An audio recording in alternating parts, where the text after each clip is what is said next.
Hello, thank you for joining me for this video today. This video is sparked by some viewers, you guys, asking me questions about, what's a healthy relationship look like?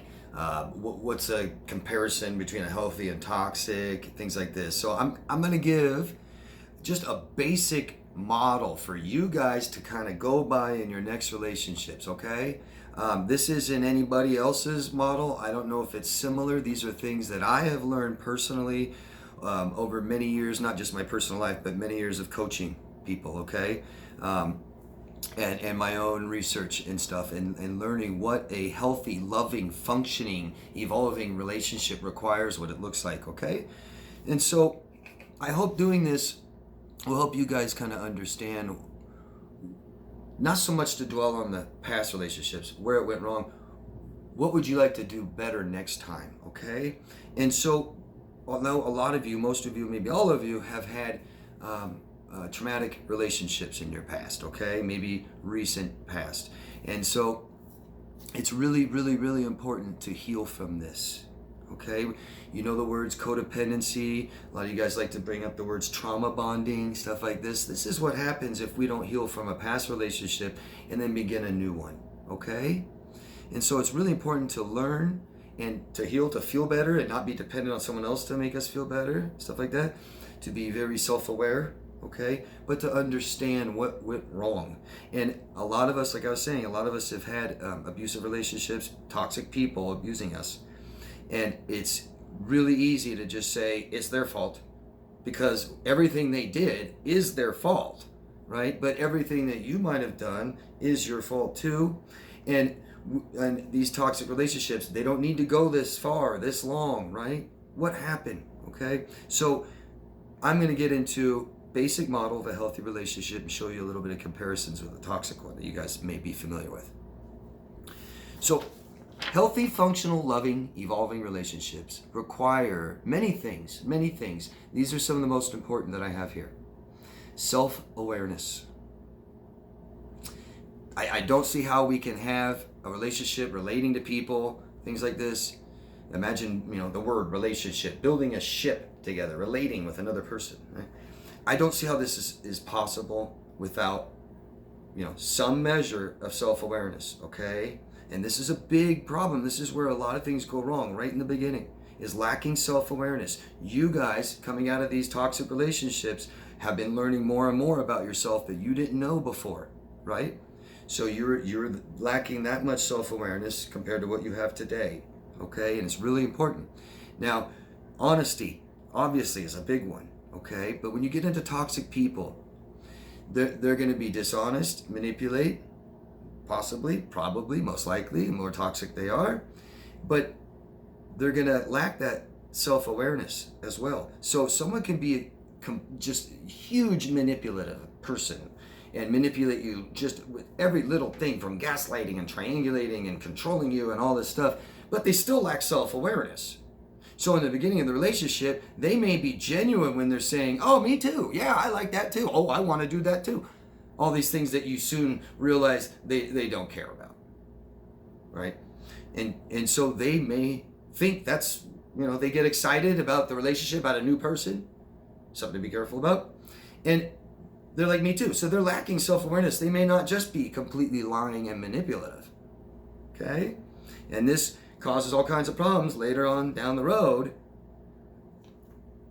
Next one, I'll get to that. Next one is vulnerability. We have to be vulnerable eventually in a relationship. Have to. We can't be guarded all the time, scared, gonna get hurt. Then you won't go anywhere. No risk, there's no reward. We can't trust somebody unless we trust them, okay? That's why it's important to heal first, to understand. But we have to have vulnerability, and that is a very common problem in relationships. I have couples come to me, and I call it the standoff. And at some point, someone stopped being vulnerable, pulling away, quiet, not talking. The other person gets scared, feels it, knows it, doesn't want to be vulnerable either, and then that's a standoff. And they come to me, and I basically just get someone to go first and say, I love you, honey. Oh, I love you too. Okay. Communication. A skill that needs to be always, always better and better and better. Younger people aren't good communicators. Younger people don't have the best relationships, right? Younger people aren't very self-aware. That's when we have the worst relationships, hopefully, is at younger age, you know? Most people may have had a bad relationship or a kind of toxic person or something, maybe in their teens or 20s, you know, but not anymore. That's it. Compromise. Relationships require compromise. Big time. We're all completely different. How can we be, you know, good luck finding someone exactly the same as you. Compromise. Most important, before to start, values must match, period. Nothing else has to match. That's up to you. Same religion, same political affiliate, same race, same whatever it is. That's up to you. But I'm telling you one thing, no matter what, criteria, number one, most important, values must match, and that is something we never compromise again. Okay? Never. We make those principle, and we have to have self-awareness. Big part of ourself is what we value. What do you value? If you don't know, you don't have standards. Do you have standards? I hope you have standards. Did you have standards before? Maybe not. Okay? Know what you at least morally value. And that's the one thing that must match. It'll never work otherwise. If you value respect and someone doesn't, it'll never work. If you value honesty, they don't, never, ever gonna work. And how do we know? It takes time. I'll get to that. Acceptance. Huge. Acceptance. Number one reason relationships fail, typically maybe about 6 months, lack of acceptance. I couldn't accept this. I couldn't accept this about them, about that about them, because we're already learning that our values must match, you know, that they're matching, hopefully. But there's some things we just can't accept, right? Like maybe religion, political, whatever it is. And agreeability. Something that most of us have too much of. Sometimes we're too agreeable. Some of us are too disagreeable. But nothing will work unless we become agreeable, okay? All right, so the beginning of a relationship. Here's the key. Here's something to just keep in mind when you're starting a relationship, when you meet somebody and you're trying to get to know them, that we're all different and it takes so long to get to know somebody, didn't it? Right? Some of you guys are just learning who your husband is of many years, 10 years, 20 years. You're just learning who he is now, starting to. So it takes an awful long time to get to know somebody. But when you look at those red flags that popped up in 6 months, right? If we're not committed, if we're not attached, it's easier to leave. So know who someone is before attaching to them. And this, if you can understand this and live by this, this will help you immensely. This will help you not date one person at a time. You know, hey, I'm kind of dating right now. I'm not committed to anybody. I'm not having sex with anybody. I'll let you know, but I'm dating, one other person, and that's, I'm just going to date you every other week, every other Friday or something, instead of, hey, that was a fun night tonight. Let's go out tomorrow night. No. Maybe next week. I'll let you know. Okay? And we're not going to talk all day and talk all night, and we're going to heal from our traumas, so that's not what we're bonding on, okay? So know who they are before attaching. Just something to think about. And I'm not saying that it's totally 100% possible to totally know who someone is before you ever attach to them. But if you can try just to live by that a little bit, it helps, okay? Because in the beginning, you don't know who they are. I see too many people inviting people to their homes. Oh, they seem like a nice person and all this other crap like psychopaths, right, do, okay? So commitment. At some point in this relationship, it requires commitment. Okay? And commitment requires terms agreed on by both people. That we know what those terms are. They're spoken, not unspoken terms. Spoken and agreed on in the beginning. Those terms can be whatever you want. Okay? We don't judge other couples. Couples are weird and they have all kinds of different terms, and if they agree on it, fine. Right? Just like same sex and stuff. They agree on it, fine. Okay? But be sure that you agree. Make sure that you decide you're committing and not sliding into commitment, okay? If they don't meet your standards and you keep dating them, that's what will happen. You'll say, oh, they're just fun. Oh, they're good in bed. Oh, they're this, they're that. They pay for things and all these other bull crap that doesn't really matter. And then you attach to them. And then you find out later, you realize, God, this isn't the person I wanted to be with, but here I am. I'm living with them. And now they want to talk about marriage. And they're right. We've been married for years and it's about time to get married. Okay, let's get married. Okay. Terms are agreed on by both. Emotional needs must be met for both people, period. Emotional needs must be met.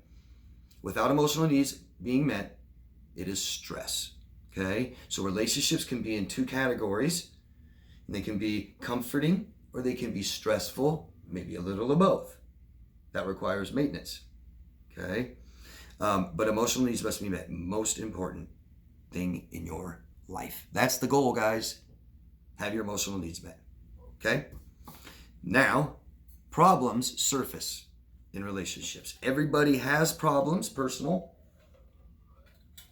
Some of those problems could be so big that you may not be able to have a relationship yet, like someone with narcissistic personality disorder. I'd advise go get some help. But they don't think they have a problem. A lot of them don't. But that's my point is personal problems must be fixed, working on. And if you're with a professional working, you can ask them, am I ready to be in committed dating relationship yet? Okay. Problems will always arise. Okay. Problems will arise, period. And this is the point that matters. When problems arise, we accept there's problems. We talk about them. We acknowledge them. Honey, I know there's a problem. The communicating, the vulnerability, okay, the honesty. I know that there's a problem. Or, honey, I have a problem. This problem must be fixed or it's over, okay? It's up to two of you how long you want to keep moving on and on and on with a problem that's not fixed. That's your codependency, toxic, trauma-bonded relationships that become harder and harder to end, to leave. And they're definitely harder when we're married, right? So let's be careful about getting married. Let's take our time. There's no rush. If you require a year or 2 years to get a tattoo, say, then maybe you want to take that long to get married.